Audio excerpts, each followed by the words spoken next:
Mbak seru banget sih tim-tim sosmednya.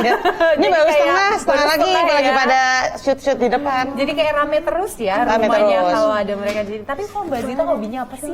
Kalau aku sebenarnya tuh paling suka bikin konten. Paling suka karena seru aja gitu. Kayak udah syuting terus ngeliat hasilnya tuh kayak wah seneng banget, kayak memori kan. Bentuk video apa gitu aku suka banget sih. Aku lihat banyak banget sih, apalagi kegiatannya di TikTok banyak tuh lucu-lucu Iya, ya. banyak. Nanti kayak habis ini kita harus bikin TikTok. Iya, karena aku sekarang fokusnya emang lebih ke TikTok karena kan anak-anak muda kan TikTokan semua. Jadi TikTok. Kamu belum punya TikTok kan? Kalah sama Mami. Iya, aku tahu hobi yang Mami lain.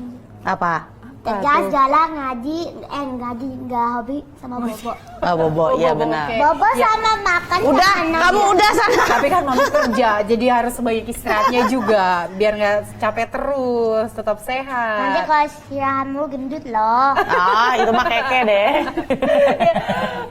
Dia, anakku yang kecil kan dibully sama temennya gini. Mami, aku dibully loh sama teman aku. Kenapa? Katanya aku gemuk. Aku bilang, itu nggak boleh lah. Itu bener dia marah sama aku. Enggak, bercanda. Ya lucu banget, sering bercandaan ya.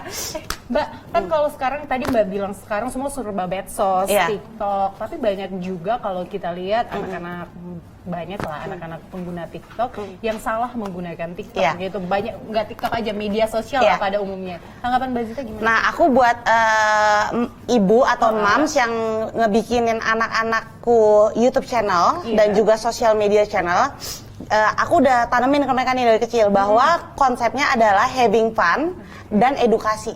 Jadi segala sesuatu yang mereka bikin itu harus ada unsur edukasinya. Dan di situ mereka tuh belajar. Aku bikinin mereka social media, bukan aku loh yang manage. Mereka yang manage. Nah, kebanyakan ibunya mungkin atau orang tuanya kan malah mereka yang getting profit dari situ kan. Kalau aku nggak, anak-anak. Jadi dia mau konsepnya apa, dia nanti ngalahin dialeknya gimana, itu anak-anak gitu. Lalu kontrolnya dari Mbak Zita sendiri dengan mereka mengkontrol medsos mereka sendiri, ngelihat semua di media sosial itu gimana? Aku nggak begitu ngontrol, cuman aku lebih ke support untuk dari financialnya. Jadi kayak tim-timnya kan sekarang kan masih, kita punya goal 2 tahun kita udah independen gitu. Dari AdSense apa kita udah bisa survive. Nah, untuk 1 tahun 2 tahun pertama aku sama mami-mami yang lain kita yang support. Tapi aku udah bilang sama anak-anak yang serius ya gitu. Jadi mereka dedicated pulang sekolah padahal capek, tapi demi ngambil konten tuh mereka yang ini gitu loh, mereka yang mami nggak apa-apa, aku capek, aku tapi mau tetap syuting gitu. Gitu. Seneng syuting juga ya kakak ya? Iya, tapi aku nggak pernah bilang kayak gitu. Udah deh, udah kamu udah kamu ngegecokin TV mami, kamu mah curhat, udah sana, nanti sama mami lagi ya. Ini kartu yang tadi itu. Iya. Nah, kan kalau tadi Mbak nggak ambil kontrol untuk mereka menggunakan sosmed, tapi untuk bahan tontonan, ini kan bahan tontonan untuk anak-anak itu gimana? Jadi anak-anak aku surprisingly ya, mereka kan anak sosmed banget, tapi anak-anak aku tuh tidak ada yang main sosmed di Senin sampai Jumat. Mereka mereka hanya main YouTube, dan ini boleh ditanya ke anak-anak, hanya Sabtu dan Minggu. Terus YouTube-nya itu karena mereka usianya udah ada yang 9 tahun sesuai age, kan bisa disetting sesuai age, sesuai age. Jadi anak-anak aku tuh sama, dan mereka nggak ada yang punya handphone, nggak ada yang punya handphone. Ada mereka punya 1 handphone dipegang susternya untuk kayak ngaji, untuk setel ngaji ke aku. Jadi anak-anak aku tuh sebenarnya sangat nggak main sosmed, gitu. Tapi kalau main game boleh sama aku. Oh, main game. Karena boleh, menurut aku main game tuh ngasah kreativitas anak. Dan aku juga gamers kan, jadi mereka main Roblox, main Minecraft itu sama aku, gitu. Tapi kalau YouTube nggak, aku di limit banget. Nah, Mbak Zita ini kan sebagai perempuan, politisi perempuan dan dari Partai Amanat Nasional, Pak Zul juga ketua PAN. Nah, ini Mbak melihat gimana sih keterwakilan perempuan di politik saat ini? Kalau di politik di Indonesia in general masih banget butuh sosok-sosok politisi perempuan. Makanya aku tuh kalau sesama perempuan, baik itu di partai ataupun non partai, aku support banget. Bahkan kalau di partai sendiri aja ada beberapa, walaupun dia keluarga atau gimana, tapi kalau mau menggantikan posisi perempuan, pasti aku bela. Gitu, aku kalau dia laki-laki pasti aku gimana caranya supaya dia gagal, karena susah banget dapetin perempuan loh, dan nggak banyak perempuan tuh yang kuat, yang tough. Politik kan kelas. Jadi begitu kita dapat sosok perempuan kayak di Jawa Barat tuh Teh Desi Ratnasari, dia satu-satunya ketua DPW 34 provinsi hanya dia yang perempuan. Aku tuh bener-bener all out banget. Pokoknya gimana untuk apapun untuk TDC gitu kan. Terus Mbak Intan ketua Puan. Itu dia salah satu juga wanita yang powerful. Jadi kita tuh saling mensupport kalau perempuan karena ya namanya kita juga di Indonesia ini patriarki banget ya. Pasti yang laki-laki kan dominan. Jadi aku tuh kalau sama perempuan-perempuan tuh dukungnya support. Karena mereka tuh fragile kan. Kayak aku juga dulu fragile nih. Kayak aku di pimpinan DPRD, aku perempuan sendiri, terdominasi juga sama yang laki-laki. Dan aku nggak punya teman yang perempuan kan. Jadi aku tahu susahnya gimana untuk kita jadi perempuan tuh survive di politik gitu. Jadi kalau kita punya sesama perempuan di politik tuh kita harus saling menjaga. Nah, politik gitu. itu tadi Mbak Zita bilang politik itu kan keras gitu. Nah, itu mungkin menjadi salah satu tantangan dari perempuan.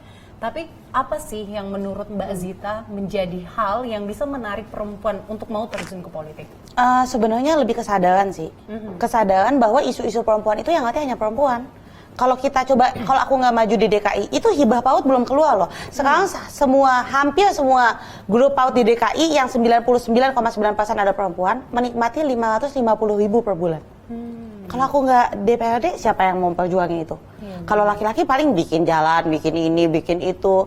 Tapi kayak urusan dapur, kayak Dasa Wisma kan kita kan perempuan-perempuan. Gajinya 250, sekarang 500.000 per bulan. Itu kan kita yang perjuangin yang perempuan-perempuan.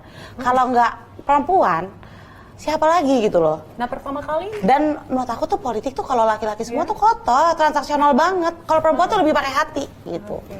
Jadi emang butuh banyak perempuan di politik. Nah, sih. pertama kali masuk di parlemen, menjabat sebagai politisi, apa sih yang Mbak Zita rasakan pertama kali di sana dengan banyaknya laki-laki di sana tentunya? Iya, insecure lah pertama. Walaupun papaku udah politik, terus aku udah keluarga politik, salah satu pendiri Partai Amanat Nasional juga, tetap aja insecure karena semuanya laki-laki dan juga dominan incumbent semua gitu. Tapi alhamdulillah aku punya latar belakang keluarga, aku dididik dari sosok-sosok laki-laki yang sangat respect dengan perempuan ya, jadi aku kuat gitu. Kalau nggak bisa gila sih, hampir gila sih. Iya, dari puzzle sendiri pertama kali Mbak Zita itu masuk dan duduk di sana, apa sih nasehatnya? Kan pasti aku pernah nangis, kan? saking stresnya, aku anxiety, kayak stres banget, aku nangis. Kayak gue intinya nggak usah di politik juga, aku happy. Aku nggak di politik tuh lebih happy kan. Cuma kan ini kan masalah tanggung jawab ya, it's about responsibility. Kalau aku quit itu gimana tuh nasib ibu-ibu itu? Mereka kan sekarang kayak aku reses, mereka kan dapat dari aku banyak fasilitas yang mereka dapatin kayak kursi roda yang nggak mampu, mereka masuk rumah sakit susah kan aku yang ngurusin kan. Kalau aku quit ya siapa yang mau ngurusin mereka gitu. Memang momen yang paling mungkin Mbak Zita rasakan down menjadi seorang politisi perempuan itu pada saat momen kapan sih Mbak? Pada saat momen anggaran. Aku ada nggak setuju anggaran dan aku cukup ditekan. Walaupun ya di politik ada yang kita dukung, tapi buat aku kan bukan masalah dukung nggak dukung ya. Kalau udah masalah nasib orang kan, aku tuh orangnya sangat saklek. Jadi kalau mau dukung nggak dukung, kalau menurut aku ini salah ya aku salah. Tapi aku nggak bisa ngomongin detailnya lah. Intinya aku sempet ya dibully lah, dimusuhin. Karena masalah anggaran ya aku nggak setuju. Dan bisa dicek sampai sekarang aku nggak tanda tangan. Mbak Zita kalau untuk kunjungan ke dapil pasti sering dong? Sering banget. Ada nggak sih momen-momen lucu pada saat berkomunikasi dengan masyarakat? Oh banyak, jadi kayak konstituen aku kan emak-emak semua. Mereka tuh lucu banget, jadi kayak karena aku perhatian kali ya sama mereka ya. Jadi mereka mikir, mereka bisa minta apapun ke aku. Kayak ada yang minta dilunasin pinjolnya, ada yang kemarin dia divorce, cerai sama suaminya minta di pengadilan aku jadi saksinya, gila-gila lah pokoknya. Kacau, lucu-lucu banget. Pernah ada ngerasa momen terganggu nggak sih Mbak sampai disamperin rumah, pernah nggak sih? Enggak, aku gitu? kalau sama konstituen tuh senang ya, gitu. Kalau di DPRD aku agak pusing, politik-politik. Tapi kalau sama konstituen aku happy banget, gitu. Karena mereka emang orang Jakarta tuh pintar loh, orang Jakarta. Jakarta tuh knowledge-nya bagus dan mereka hatinya luas gitu. Jadi kalau kita menempatkan diri kita sebagai wakil rakyat yang bisa duduk sama rata sama mereka, enak banget sih. Untuk 2024 nanti, masih tetap target politiknya di DKI atau nanti masuk ke parlemen? Kalau aku sebenarnya, aku tuh udah mau udahan, aku udah bilang sama Pak Zul, gue nggak usah di politik deh gitu. Tapi dia nggak boleh. Dia bilang, kalau kamu nggak maju nanti siapa yang mewakili suara-suara ibu-ibu perempuan yang di sini. Nah, betul. Jadi karena tadi seperti ajakan jadi Mbak Zita ya. aku nggak maju LI, walaupun kesempatan itu di depan mata aku nggak. Aku ambil yang paling membutuhkan aku ya di lingkungan. Jadi aku jadi DPRD provinsi lagi 2024, aku maju untuk DKI. Oke, masih maju untuk DKI. Oke, terakhir untuk menutup segmen kita dengan bincang-bincang yang sangat luar biasa, setelah ini kita TikTok tapi Boleh ya. dong, itu Tapi yang paling mungkin ditunggu. Itu yang paling ditunggu. Siap.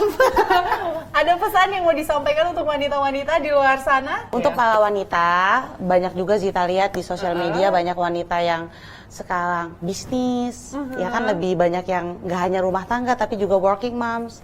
Kalau mungkin nanti udah capek dengan bisnisnya, udah di tahapan sukses, cobalah masuk politik, bantu tetangga-tetangga, masyarakat-masyarakat, terutama kaum ibu-ibu dan perempuan yang sangat membutuhkan kita sebagai politisi perempuan untuk mewakili suara mereka.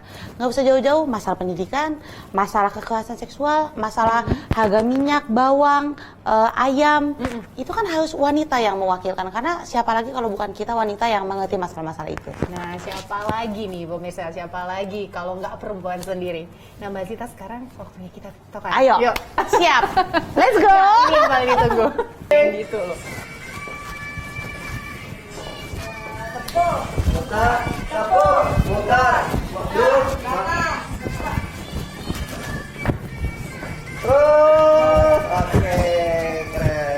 Udah, Bapak senang.